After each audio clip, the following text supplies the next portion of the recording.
Probatu, kontatu joarten ez, Bai, bat, bi, jazta. Mozuek esan. Nahizunen. Bueno, aurrea. Egunon guztioi eta ongi etorri, atango 9. mitoaldira. Mila esker bertaratu zareten guztioi. Esan beharra dago, euskal mitologia gertutik ezagutu, sentitu eta bizitzeko hitzordu saiestezina, iritsi dela ataunera. Gure sinismen, elezar eta kondairetan murgiltzeko, askotariko ekintzaz osatutako egitaraua antolatu dugu aurtengoan. Egitarauarekin hasi aurretik, aurkezpenak egingo ditugu, alde batetik Martin Aramendi, atango alkatea, bestalde Jon Aizpurua, Gentil Baratzako kultur elkarteko kidea, eta ni neu ere, Gentil Baratzatik, Josu Munduate. Eta konturatuko zineten bezala, atzean ditugu, gure elezar eta kondairetatik ihes egin eta ona etorri diren sorginak, Akerbeltz, Inguma, San Martin Txiki, Basa Jaun eta Basa Andere. Lehendabizi, Martini emango diogu hitza.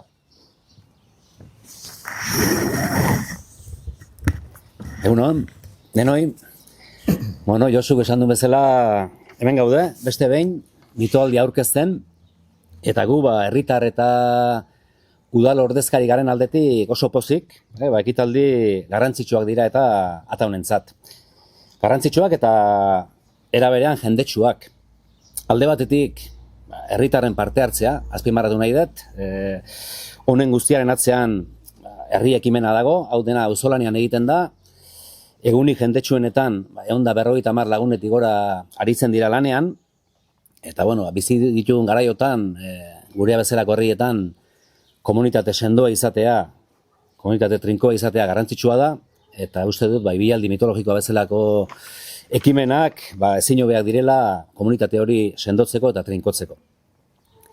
Eta bestetik, aipatu dut, azpimarratu nahi dut, hone guztiak erakartzen duen jende kopurua, bai herrikoa bertakoa, eta bai kanpotik etortzen dena. Badakigu, zenbat kostatzen den jendea erakartzea, baina hauek, ez dakit nola egiten duten, baina publikoa aseguratuta daukate, sarrera gehiago, deloku gehiago egongo balira ere bete ingo liake, eta hori ere, bada, Gentil Baratza elkartea zoriontzeko zerbait, meritu handia da, eta gauzak ondo egiten diren seinale.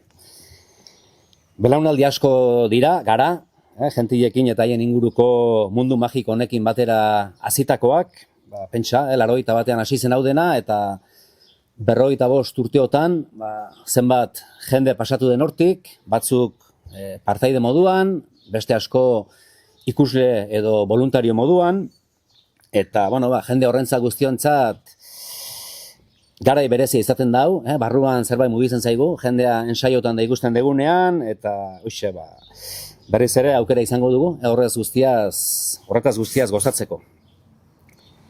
Eta parte hartze eta ikusle kopuruaz gain, mitoaldiak eta jentien etorrerak gure hizkuntzari eta kulturari oro har egiten dion ekarpena ere uste dut azpimarratzeko modukoa dela. Josemiel Barandiaranek mitologiaren arduan egindako lan handiaren jarraipena eta gizarteratzea da, hemen egiten dena, baina ez da edozein moduz egiten, modu ikusgarrian, modu entzungarrian eta zainduan egiten da, eta hori ere azpimarratzeko eta goraipatzeko moduko zerbait da. Garai bateko historia berritzen dira, eta garai bateko hitzak eta esaldiak erabiltzen dira. Eta, bakizue, berritzea eta erabiltzea bezalakorik ez dago, zerbaiti bizirik eusteko eta zerbait transmititzeko. Eta besterik ez, herritarrak animatu, mitoaldian izango diren ekitaldietan parte hartzera, eta herritik kanpokoak ere bai, ataunen beti esaten dugu, ateak zabalik izaten direla denentzat, eta etorri lasai, ongi etorriak izango zarete eta. Osondo, aurrera, orain joanek pixka bat mitologia eta Barandiaran buruz hitz egingo digu. Egunon danoi, alkateak esan duen bezala, hemen ari gara, lan eta lan azken urte guztiotan, 81 gaur arte, beti ere Barandiaranek utzi zuena, guk dezakeun neurrian zabaldu nahian, bueno, batetik jaso, gorde eta zabaldu, ez da. Berak ere horixe egin zuen, askotan aipatzen zuen herritik hartutakoa herriari eman behar zitzaiola, eta beraz, gure ahalmen urriekin eta jakinduria txikiarekin esan beharko dugu, hortan ari gara azkeneko 40 gehiago urtetan, eta esan berri ere ez dago beti egiten dugun guztiaren oinarrian, Jose Miel Barandiaran bera dagoela, eta gainera esan beharko dugu, gehien ontzat, Barandiaran bera ere, jada euskal mitologian mito bat gehiago dela, personaje bat gehiago, eta bere baloreekin, bere egin digun irakaspen, eman dizkigun irakaspen guztiekin, beak ez dakit une honetan zer esango lukeen, esaten zioten, bera lan hauetan hasi zenean, alegia garai bateko ipuin, kontu, leyenda eta guzti horiek biltzen hasi zenean, esaten zioten, jakintxua gomentzirenek esaten zioten, baino zertan zabiltza ezertarako balio ez duten kontu zar horiekin, ikusten da, denbora zerekin pasatu ezenean zabiltzala edo, zerreginik ez daukazula edo, esaten zioten, bere gainetik zeuden ustezko jakintxuek. Berak ordea hori oso garbi izan zuen, Barandiaran oso garbi izan zuen, mundu bat galtzera zijoala, garai bateko mundu baten pentsamendua, mundua ikusteko modua, ipuin kontu zar horien atzean zegoela, hori horretarako balio zutela, hor dauden personaia guzti horiek dira nolabait ere eredu, zer gizartetan bizi ziren, zer pentsatzen zuten, eta guzti hori adierazteko. Orduan, esan beharko dugu, guk aurten ere, beste ahalegin bat egingo dugula, Barandiaren egutzitako altxor hori, zabaltzen, eta nolabait ere, oraindik ere, bizirik iraun dezan, ez da? Ze hori da beste bat, hainbeste irekita dagoen mundu batean, gaur egungo sare sozial eta gainerakoetan, badakizue, alde guztietako kontuak iristen zaizkigula, baina gureak direnak, nik uste dut, oraindik ere, bizi-biziri daudela, eta guk ere asmatu behar dugula, garaiko gauzak egiten, eta asmatu behar dugula, egiten ditugun garai bateko kontu zar horien antzerkiak eta gainerakoak, gaur eguneratu eta gaur egungo jendeari behar bezala eskaintzen. Horixe da nik esan dezakedana, Jose Miel Barandiaran izan dugula derrigorrezko bidegile eta gidari, eta zorionez, ataunen, berarekin batera, gehiago ere izan ditugu, eta ezin ditugu ahaztu, Juan Arin Dorronsoro bat, Jose Arratibel bat, edo Jose Martin Apalategi bat. Nere aldetik besterik ez, eskarrik asko hurbilduko zareten guzti hori. Beno, eta amaitzeko, egitaragua azalduko dizuegu. Bihar bertan hasiko da mitoaldia, eta Barandiaran museoan, arratsaldeko 7:00, euskal izaki mitologikoak hitzaldia eskainiko digu Koldo Alijostes Bordegaraik. Aste honetan bertan, igandean, ekainako 21, mendi irtera izango dugu. Jon Fontelaren eskutik, Gentil Baratzara igoko gara, eta Gazteluaren aztarnak, eta koa bisitatzeko aukera izango dugu. Ataungo San Martin plazatik irtengo da, 8:30. Eta gogoratu ikusle kopurua mugatua izango denez, aurrez izena eman behar dela. Bigarren asteari dagokionez, hurrengo astean, ostiralean hasiko dira ekitaldiak, eta arratsaldeko 6:30 herri antzokian mitokontuak izango ditugu. Bertan, 5 ipuin eta 5 kontalari aski ezagunak. Alde batetik, Irati Marin, Goazen telesaieko aktorea. Beste alde batetik, 2 veterano, ipuin kontalari, Isabel Agirre Sarobe eta Iñaki Carretero. Biek, 30 urte baino gehiago daramatzate istorioak eta kondairak kontatzen. Eta azkenik, Amaia Elizagoien, Ameli, Oronoztarra, bertsolari eta idazle hau, eta Mai Gorostiaga izango ditugu. Ekainak 27, larun batean, arratsaldeko 6etan, herri antzokian, Gaua filmaren emanaldia izango dugu. Hemen bi berezitasun, alde batetik, zuri beltzean izango dela emanaldi hau.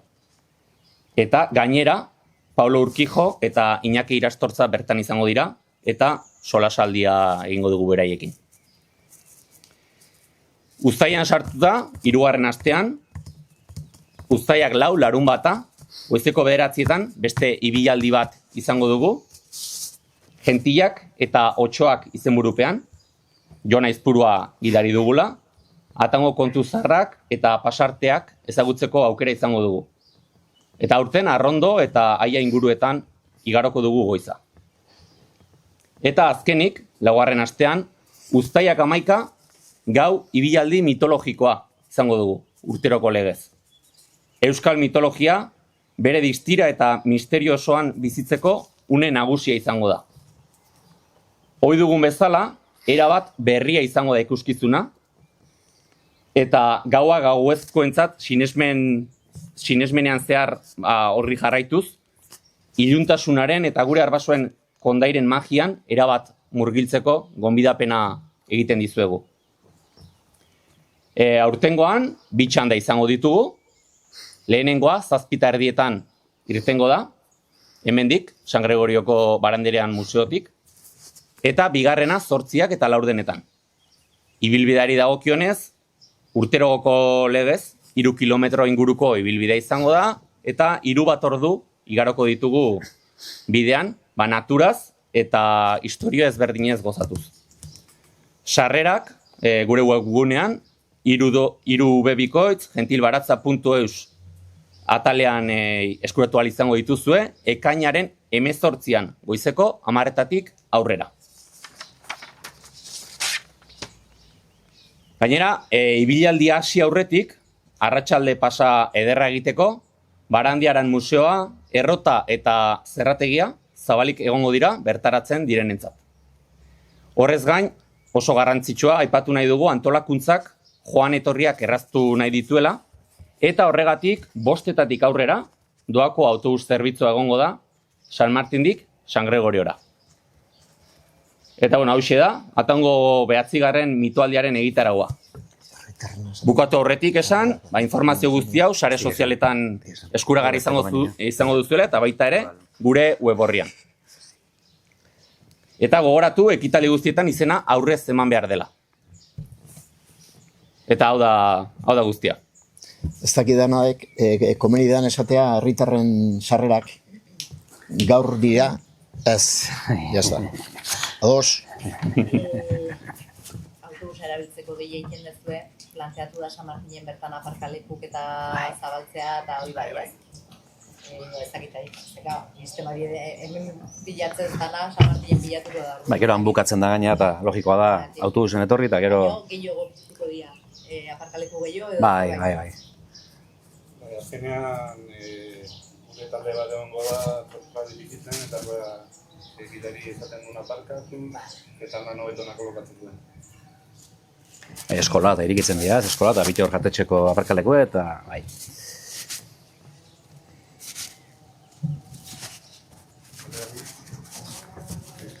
Argazkiatak utzut igual dena gehiatzen zuela.